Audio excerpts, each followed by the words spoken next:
अस्सलाम वालेकुम एवरीवन। उम्मीद है कि आप सब खैरियत से होंगे। जैसे कि आप लोग जानते हैं कि हमारी कलेक्टिव एनर्जी रीडिंग है। आज की रीडिंग उन लोगों के लिए जो कंफ्यूज हैं, जो समझ नहीं पा रहे कि सामने वाला फील करता है, करता भी है या नहीं करता, दूर जा रहा है, क्यों जा रहा है, वो ये सब क्यों कर रहा है। अगर कोई आपकी लाइफ में है तो ऐसा क्यों वो कर रहा है कि कभी पास, कभी दूर, कभी साइलेंट, कभी केयर, लाइक ये सब क्या है, उनकी कंफ्यूजिंग सिचुएशन है। आपको ये समझने वाले लाइक यहाँ पे मैं कार्ड्स शफल करूँगी। उन कार्ड्स में मैं आपको ये समझाऊंगी कि एक्चुअली में वो पर्सन का ये ऐसा बिहेवियर क्यों है। अगर ऐसा बिहेवियर है तो क्यों है, उनके माइंड सेट क्या है, उनका माइंड में क्या चल रहा है, ये सारी चीज़ें मैं आप लोगों से शेयर करूँगी। सबसे पहला हमारा कार्ड है लिंगरिंग थॉट्स। अच्छा, यहाँ सबसे पहली एनर्जी बताती है कि आप उनके दिमाग में अभी भी हैं, लाइक उनके दिमाग में निकल ही नहीं पा रहे।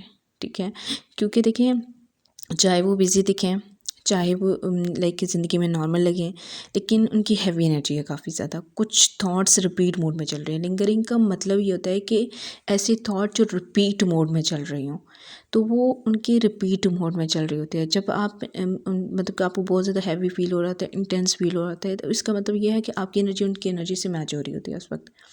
ठीक है, तो उनकी थॉट्स रिपीट मोड में उस वक्त चल रही होती हैं। जब इंसान खुद से नहीं भाग पा रहा होता तो उस वक्त ये सिचुएशन होती है। इनर रेजिस्टेंस, इसके बाद स्ट्रॉन्ग रेजिस्टेंस नज़र आ रही है। नज़र आता है कि दिल में उनके कुछ हो रहा है, ठीक है, दिमाग में कुछ और चल रहा है। ये रेजिस्टेंस इसलिए होती है। अब इस रेजिस्टेंस का भी कुछ मकसद होते हैं, ठीक है, क्योंकि अगर वो अपने इमोशंस को एक्सेप्ट कर लेंगे तो एक्सेप्ट करने के बाद उनको कुछ डिसीजंस लेने पड़ेंगे। और ऐसे लोग क्या करते हैं कि जब उनको कुछ डिसीजंस लेने पड़ जाते हैं तो वो पीछे हट जाते हैं। ठीक है, वो डिसीजन से डरते हैं, वो रिस्पॉन्सिबिलिटी लेने से डरते हैं, वो डिसीजन लेना नहीं चाह रहे होते क्योंकि उनको रिस्पॉन्सिबल होना पड़ जाता है, तो वो रिस्पॉन्सिबिलिटी लेना नहीं चाह रहे होते हैं। हार्ट फेल्ट अपॉलॉजी, यहाँ एक इमोशनल अपॉलॉजी की एनर्जी है कि हो सकता है कि ये अपॉलॉजी कभी बोली ना जाए, वो अपॉलॉजी ना करें, ठीक है, लेकिन अपोलोजाइज़ वो करना चाह रहे हैं। ठीक है, अंदर से वो जानते हैं कि कहीं ना कहीं गलती हुई है और बहुत बड़ी गलती हुई है, जिसकी वजह से ये सब नो कांटेक्ट की सिचुएशन या ऑन एंड ऑफ सिचुएशन चल रही है, या हमारे दरमियान इतनी प्रॉब्लम, इतने क्राइसिस चल रहे हैं। इस कार्ड का मतलब ये है कि मतलब कि वो फ़ौरन से नहीं कोई भी मैसेज करेंगे। आप ये समझ लें कि अपॉलॉजी का मतलब है कि वो अपोलोजाइज़ करने के लिए आपको फ़ौरन से मैसेज कर देंगे, ऐसा कुछ भी नहीं है। उनके अंदर गिल्ट है, ठीक है, क्वाइटली ग्रो हो रहा है, बट वो अभी अपोलोजाइज़ नहीं करेंगे। हिडन लॉन्गिंग, हिडन लॉन्गिंग देखें, इस लॉन्गिंग की वजह से ना वो कभी कभी अचानक सॉफ्ट हो जाते हैं। अच्छा देखें, इस जगह एक चुपी हुई लो, मतलब कि आप कह सकते हैं कि चुप लगी हुई है उनको, ठीक है, और वो चुप की वजह से उनके अंदर एक लॉन्गिंग है। वो आपको मिस करते हैं लेकिन अपनी कमी को एक्सेप्ट नहीं करते। ठीक है, वो एक्सेप्ट नहीं करते कि वो आपको मिस में करते हैं। उनके अंदर ईगो है, ऐसे ईगो वाले पर्सन करते हैं। अगर मतलब उनको ये है ना कि इस लॉन्गिंग की वजह से वो कभी कभी अचानक सॉफ्ट हो जाते हैं और फिर दोबारा डिस्टेंस बना लेते हैं। लेकिन अब ये है कि वो खुद को ही नहीं, अपने इमोशंस को इतना छुपा रहे हैं, इतना छुपा रहे हैं कि आपको मिस करने के बावजूद वो आपके पास नहीं आना चाहते, अपनी ईगो, अपने फियर्स, अपनी प्रॉब्लम्स की वजह से। स्लो रियलाइजेशन, यहाँ रियलाइजेशन धीमी है। कुछ लोग फीलिंग को फ़ौरन समझ नहीं पाते और कुछ लोग जो है वो फ़ौरन समझ लेते हैं, उन्हें वक्त लगता है। अब ये है कि ये पर्सन जो भी हैं, अब सपोज़ अब अगर उनको रियलाइज़ डेली मतलब एकदम से नहीं होता, तो इसका मतलब ये होता है कि उनको स्लो रियलाइजेशन का मतलब ये होता है कि उनको देर से रियलाइज़ होता है, और रियलाइज़ होने के बाद उनको बहुत सारी चीज़ें जो समझ आ रही होती हैं वो डिस्टर्ब कर रही होती हैं। वो असल में अटैचमेंट है, कि अटैचमेंट की वजह से वो उनको रियलाइज़ हो रहा होता है कि अच्छा ये मैंने चीज़ गलत कर दिया, यहाँ ये नहीं करना चाहिए था, लेकिन अब हो गया, अब मैं क्या करूँ। और कुछ लोग होते हैं ना कि फ़ौरन उसके बाद फ़ैसला कर लेते हैं, डिसीजन ले लेते हैं कि अच्छा मुझे अपॉलॉजी करनी चाहिए, मुझे इसमें कुछ न्यू करना चाहिए। वो कुछ पर्सन्स ऐसे होते हैं कि वो इतने स्लो रियलाइज़र होते हैं कि रियलाइज़ करने के बाद अपने ईगो, अपने फियर्स की वजह से आगे नहीं बढ़ते और इसी प्रॉब्लम में धंसते चले जा रहे होते हैं। अनएक्सपेक्टेड मूव, इस कार्ड का मतलब है कि जब क्लैरिटी आती है तो एक्शन प्रेडिक्टेबल नहीं होता। ठीक है, वो ऐसा कुछ करेगा जो आप एक्सेप्ट नहीं कर रहे होते। कुछ इस तरीके से, जैसे अचानक बातचीत कर लेना, ठीक, अनएक्सपेक्टेड मूव। अब इस पर्सन की एनर्जी इस तरह की है कि उसका अनएक्सपेक्टेड मूव है, कभी डिस्टेंस पे चले जाना, कभी एकदम से बातचीत स्टार्ट कर लेना। ये कन्फ्यूजन का पार्ट होता है, गेम नहीं होती। ऐसा नहीं है कि वो आपका माइंड गेमिंग कर है। अब देखें, कुछ होता है ना कि साइकोलॉजिकली हम ये देखते हैं कि ऐसे पर्सन जो है वो माइंड गेमिंग करते हैं, लेकिन कुछ पर्सन ऐसे भी होते हैं कि उनको लाइक वो खुद से ये कुछ भी नहीं करते, वो अचानक से उनसे हो जाता है, कभी डिस्टेंस क्रिएट कर देना, कभी बातचीत कर लेना, इस तरह से, ठीक है। होप एंड विश, यहाँ एक छोटी सी होप जिंदा है, वो दिल के किसी कोने में चाहते हैं आपको कि चीज़ें बेटर हो जाएं, लेकिन बगैर किसी एफ़र्ट के वो एफ़र्ट नहीं करना चाहते, उनको एफ़र्ट पसंद नहीं है। आपके आगे गिड़गिड़ाना, आपके आगे झुकना उनको पसंद नहीं है। ये होप ही उन्हें जो है वो कंप्लीट मूव ऑन करने लाइक नहीं देते। अब कुछ होप्स हैं, मे बी जब भी आते हो आप वेलकम करते हो, जी बिस्मिल्लाह, ये भी नहीं करना। ये जब आप करते हैं, हमेशा आप कभी भी किसी को भी फुली अवेलेबल नहीं हो जाना, कभी भी अपनी बाउंड्री सेट करें। बाउंड्रीज़ के बाद जो आप चाहते हैं वो करें, तभी आप आगे जा पाते हैं। डिलेड रिस्पॉन्स, अब देखें, यहाँ पे दोनों तरफ रिस्पॉन्स डिले हो रहा है, ठीक है, उनकी तरफ से।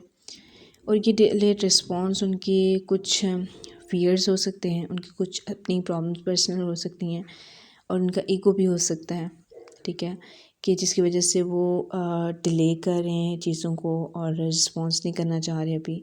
अभी वो चाहते ही नहीं है, या अभी रेडी ही नहीं है, अपने इमोशनल स्टेट में रेडी नहीं है कि मैं किसी के आगे झुकूँ या मैं किसी के आगे कोई काम करूँ।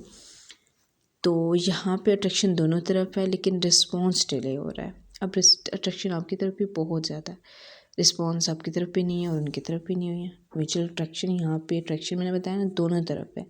इसका रीज़न ये होता है कि जब अट्रैक्शन म्यूचुअल होता है तो लोग ज़्यादा कॉशियस हो जाते हैं, क्योंकि स्टेट्स ज़्यादा होती हैं, ठीक है। अब यह है कि यहाँ पे पहले आप बहुत ज़्यादा गिवर थे, मैं भी बहुत ज़्यादा, और उसके बाद जब आप बहुत गिवर हो गए तो उन्होंने तो खेल तमाशा समझ लिया कि हाँ बस ये तो भाई मेरे पीछे ही है, मैं जहाँ भी जाऊँ ये मेरे पीछे ही होगा या होगी। तो अब वो जो है वो इस सबको खेल की तरह भी ले रहे हैं कि मैं तो कभी भी इस पर्सन के पास आऊँगा, ये मुझे एक्सेप्ट कर लेगा, ठीक है। तो वो आपको खेल तमाशे की तरह लेना नहीं चाह रहे, लेकिन ले रहे हैं, ठीक। अब म्यूचुअल अट्रैक्शन लाइक अट्रैक्शन दोनों तरफ है, लेकिन आप गिवर बहुत ज़्यादा थे, जिसकी वजह से उन्होंने अपनी साइड को थोड़ा हल्का कर लिया और आपकी साइड अभी तक हैवी है। जो करना चाहते हैं वो कर रहे हैं, आप जो करना चाह रहे हैं वो आप कर नहीं पा रहे, आप बेबस हो रहे हैं हर तरफ से। इमोशनल कन्फ्यूजन, इस स्टेज पर फीलिंग्स मिक्स हो जाती है। अब देखिए, इस स्टेज पर ना फीलिंग्स जो होती हैं वो मिक्स हो जाती है, कन्फ्यूज़ हो जाती हैं। केयर भी होती है, फियर भी होता है। केयर देखें, केयर आपको, क्योंकि ऑब्वियसली अगर एक पर्सन को आप लाइक करते हो तो उसके लिए केयर तो होती है, लेकिन फियर अब फ्यूचर का फियर हो सकता है, डिसीजन का फियर हो सकता है कि ऑब्वियसली एक टाइम आएगा कि ये पर्सन मुझसे डिसीजन लेने के लिए कहेगा, मुझसे फ्यूचर के बारे में पूछेगा, मैं इसको क्या जवाब दूंगा। डिज़ायर भी है, डाउट भी है, ठीक है। यहाँ पे डिज़ायर है आपसे मिलने की, आपसे बात करने की, लेकिन डाउट है कि क्या हमारा आगे मैच होगा। इस कन्फ्यूजन में लोग अक्सर साइलेंट हो जाते हैं। तो जब यहाँ पे कन्फ्यूजन आती है ना कि आपको लगता है कि वो पर्सन साइलेंट हो गया, वो मुझे छोड़ गया, मुझे इग्नोर कर गया, उसने मेरे साथ धोखा किया, ये किया वो किया।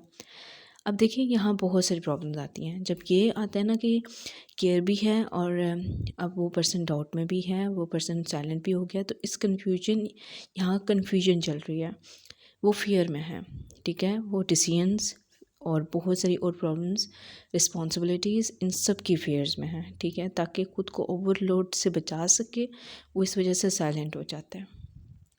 इंटरनल प्रेशर, यहाँ प्रेशर बिल्ड हो रहा है काफ़ी ज़्यादा। ये प्रेशर आपकी तरफ से नहीं है, अंदर से आ रहा है, ठीक है। आपके अंदर भी बहुत प्रेशर है। प्रेशर इस चीज़ का कि मे बी आपका लाइक कुछ, मैं पर्सन कह सकती हूँ हस्बैंड वाइफ हो सकते हैं, और कुछ लोग जो है वो अगर हस्बैंड वाइफ नहीं भी है ना, तो तब भी उनका जो टाइम है ना वो एक मैरिज वाला टाइम है, और जिसकी वजह से वो खुद भी बहुत हैवी इंटेंस फीलिंग में रह रहे हैं कि अब मुझे क्या करना है, आगे मुझे कैसे जाना है, क्या करना पड़ेगा मुझे। तो इस वजह से उनका इमोशनल वेट काफ़ी हैवी हो जाता है। अप्रोचिंग क्लैरिटी और डिलेड कम्युनिकेशन, क्लैरिटी दूर नहीं है, वो धीरे धीरे समझ रहे हैं कि इशू फीलिंग्स का नहीं है, उन्हें हैंडल ना कर पाने का है, कि उनको हैंडल नहीं कर पा रहे आप, ठीक है ना, आप कर पा रहे हैं ना ही आपका पर्सन। ये रियलाइजेशन ही फ्यूचर बिहेवियर को चेंज करती है, ठीक है। ये रियलाइजेशन जब आती है ना तो वो फ्यूचर की बिहेवियर को चेंज कर देती है, ठीक है। अब देखिए, मैसेज डिले होना इंटरेस्ट की कमी नहीं होती, कि वो आपने मैसेज किया और कितने टाइम से मैसेज नहीं आया, कितने टाइम से उसने कोई बात नहीं की, तो इसका मतलब ये नहीं है कि इंटरेस्ट ख़त्म हो गया। कभी कभी फियर का साइन भी होता है। ये गलत बात है कि आप कह दें कि डरता है या रिस्पॉन्स का रिज़ल्ट नहीं आया, मेरे रिस्पॉन्स का रिज़ल्ट नहीं आया मुझे, लाइक इस तरह से आप किसी की इमोशनल स्टेट पे बात करें, उसकी इमोशनल स्टेट में भी उस टाइम पे ऐसी ना हो, ठीक है। मैंने सारी कार्ड एक साथ ले लिया।